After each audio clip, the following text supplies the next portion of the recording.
chews along the guardrail, and the wake prints a white road behind us when I see it. At first, it is only a brown knot in the chop. Then it lifts its head and breathes. Round ears, wet muzzle, a bear, alive, in the open ocean. I grab the rail to keep from leaning too far. Mason comes up and asks what I see. I tell him to look dead center of the wake, 3 ship lengths out. He swears without force. We walk the rail to keep it in sight as the stern heaves. The animal rides the swell like a busted buoy. It swims slow and true, the way a tired worker climbs the last flight of stairs. Foam drags across its eyes. It lifts again, stubborn. Not panic, only the heaviness of a body told to quit. I radio the bridge. Luke on starboard aft. Large animal in the wake, likely a bear, alive and moving. Over. The captain answers after a long breath. Copy. Keep eyes on. Do not engage. On my way down.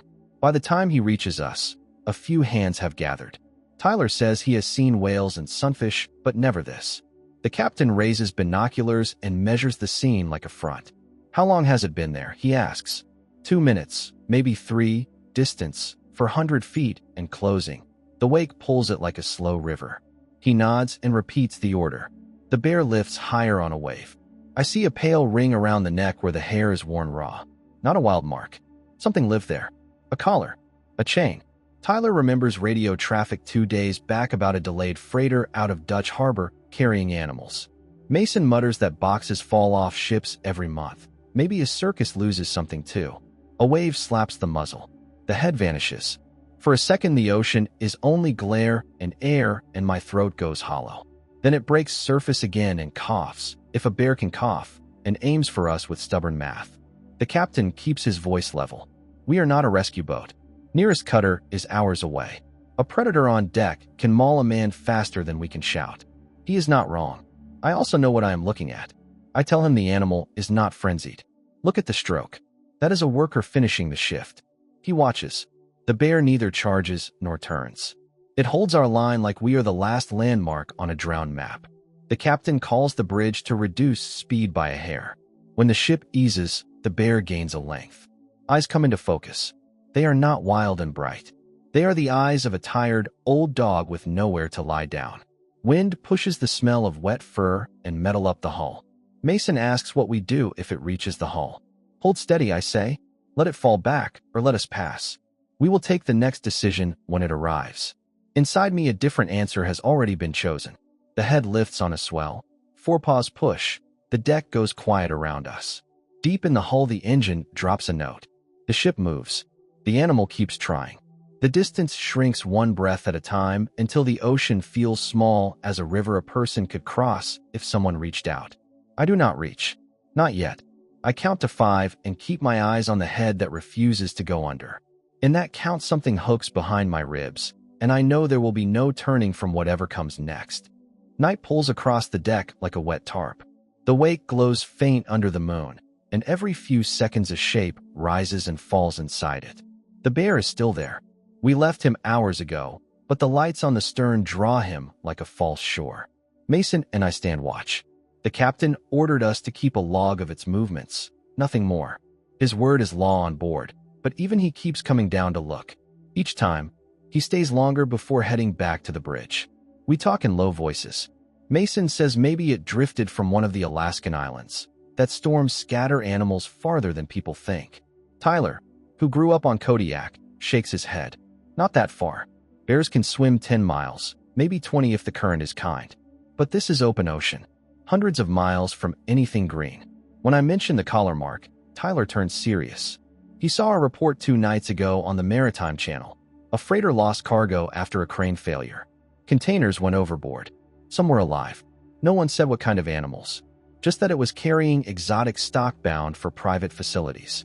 Mason spits over the side. You think that means circus? Tyler shrugs.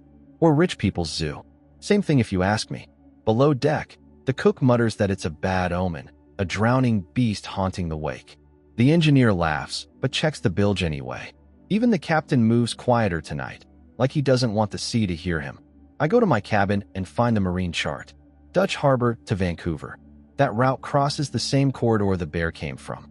I trace a pencil line across the paper, guessing currents, speed, wind. Everything matches. It must have been that ship. The distance is impossible, yet there he is. At dawn we slow again to change course for fuel rendezvous. The bear drifts closer on the calm morning swell. Salt crusts his fur. One eye looks dull from salt burn. Mason leans over the rail with a camera. Don't, I tell him. He says he just wants proof. I tell him it already exists, the animal itself. The captain joins us, jaw tight, coffee steaming in his hand. He says the Coast Guard confirmed the lost cargo was from the vessel Siberia Dawn, owned by a traveling entertainment company. One of the cages broke during transfer. They recovered 4 animals, but one was missing, a male brown bear named Boris. He was trained to dance for shows in Japan. The insurance record lists him as property. Property now floating in our wake. The captain says they're sending a rescue boat, but it could take half a day. We're to maintain position and observe. That means watch it sink or swim until someone else takes the blame. Mason swears again, this time harder. He says if the animal lasts another 6 hours in this water, it deserves better than paperwork. I agree but keep silent. The bear lifts its head once more and looks straight at us. For a heartbeat, I think it recognizes the sound of human engines, the last sound it trusted. When the radio crackles with static, the captain turns away. Mason says we could rig the cargo net, pull it halfway, keep it alive until the cutter arrives. The captain ignores him. I see his hands shaking when he lights another cigarette. Rules are rules, he says. And yet, I notice, he doesn't order us to stop looking. By noon the sun burns the water flat. The bear barely moves now. The crew gathers again, no jokes this time. The horizon feels empty, like it's holding its breath. I realize we are all waiting for the same thing, a reason to disobey. The order stands, keep watch, do nothing. By late afternoon, that line feels like a curse carved into the deck. The bear drifts in and out of sight through the haze. Every few minutes the radio coughs static and goes quiet again. The rescue boat is still hours away. Mason slams a wrench into the toolbox and says he's done watching something drown. Tyler nods, but keeps glancing toward the bridge. The captain hasn't left his post since noon. He's waiting for someone to disobey, so he won't have to give the order himself. I go below deck and find a spare cargo net, still damp from the last port. The mesh is heavy enough to hold a half-ton crate, or a half-dead animal. Mason follows without a word. We drag the coil to the winch and start checking the rigging. Tyler joins us with a coil of line. He doesn't speak until we finish knotting the first loop. You know what happens if we screw this up, right? I tell him we already are. We let something die because the paperwork said so. Wind picks up again, rough and cold. The sea turns metallic, light scattering like broken glass. The bear still floats in the same patch of water, but slower now, as if the world beneath him has thickened. When the captain comes down, he looks at the net stretched along the deck. His eyes go to mine. He says nothing. Then he turns toward the horizon and lights a cigarette. The match trembles in his hand. Do what you think you have to, he says, and walks away. That's the only permission I need. We fasten the net to the crane arm and test the swing. The cable winds underweight. Tyler checks the knots. Mason ties off the end to the railing. We lower the mouth of the net until it kisses the water. The ship idles, engines pulsing low. The bear doesn't react until the first splash. Then its head jerks, eyes catching light like wet glass. It starts toward the sound, slow, uneven strokes, one paw barely rising above the surface. The ocean heaves, pushing it away, then sucking it back. The gap closes by inches. I climb onto the guardrail with a rope belt around my waist. Mason grips the line behind me. Tyler mans the winch. The plan is simple. Guide the animal into the net, then lift enough to keep its head above water until the cutter arrives. It sounds simple until you see how much sea lies between you and it. A swell hits the hull, spraying us with salt. The bear slips under, then surfaces again within a few yards of the net. Mason shouts for the winch to hold steady. I lean out and whistle. A stupid instinct, but it works. The head turns, eyes fixed on me. For a heartbeat, there is no ship, no rules, just that stare. The bear pushes forward, catches the edge of the mesh with its paw, and tries to climb. The net dips, water sloshes. Mason hauls the line. Tyler feeds slack. I hold tight to the rail. For a second, it seems the whole ocean is coming aboard. When the winch engages, the cable screams and the crane arm jerks. The bear's front half rises out of the water, thrashing once before going limp. Its chest heaves, water pouring off its fur. Mason yells, "It's breathing." Tyler cuts the engine thrust to keep us steady. I look up at the bridge. The captain stands there, hands behind his back, smoke curling in the wind. He does not speak into the radio. He just watches, the way a man watches something he knows he can never explain in a report. For the first time all day, the ship feels alive. And beneath that, a fear that what we just pulled from the water might not make it through the night. For a few seconds, everything holds. The bear half lifted, the cable tight, the sea raging under it like a living engine. Then a new swell rises from the west and hits us broadside. The crane arm shudders. The net jerks. Tyler curses and slams the brake. But the ship lurches again and the line screeches like it's tearing apart. Mason grabs the winch controls, fighting to keep the net steady. I climb down from the rail and throw another rope around the lower frame. The bear slips back halfway, claws scraping the mesh. Its body twists with panic. One paw rakes the cable, a sound like metal on bone. "Hold him," Tyler yells. I throw my weight on the rope, bracing my boots against the bollard. The net dips again, water rushing up to my knees. The bear lets out a deep, broken sound. Not a roar, more like an exhausted moan. Mason's arms tremble on the lever. The engine hums louder to balance the tilt. "Bring her starboard." I shout toward the bridge. The captain reacts instantly, turning the wheel. The ship angles into the waves, easing the roll. The next swell passes beneath us instead of breaking over the deck. The net steadies. The bear's head stays above the foam. Mason signals to hoist. The winch groans, straining against the weight. Inch by inch, the dripping mass rises. Water pours off its fur in sheets. Salt burns my eyes. I can smell the stench of rust, fuel, and wet animal. The crane swings the load toward the open cargo ramp. We guide it together, Tyler calling out positions, Mason keeping tension. The bear dangles like a soaked rug, motionless except for shallow breaths. When the net finally touches the deck, I drop to my knees and cut the corner ropes. The fabric collapses around him, and the ship goes silent except for the waves hitting metal. Up close, he's enormous but hollowed, ribs visible under the matted coat, paws bleeding where the claws have worn down. Around his neck, a torn piece of leather strap clings to the skin. Mason kneels beside him, whispering that he's still breathing. I press a hand to his side. The chest moves, slow and steady. Against my palm, the life inside feels fragile as the hum of a dying motor. Tyler runs for blankets and a water hose. We keep the flow gentle, washing off the salt and oil. The bear doesn't flinch. His eyes barely open. When they do, I see something dull and human in them. A look that has forgotten what rescue means. The captain steps closer.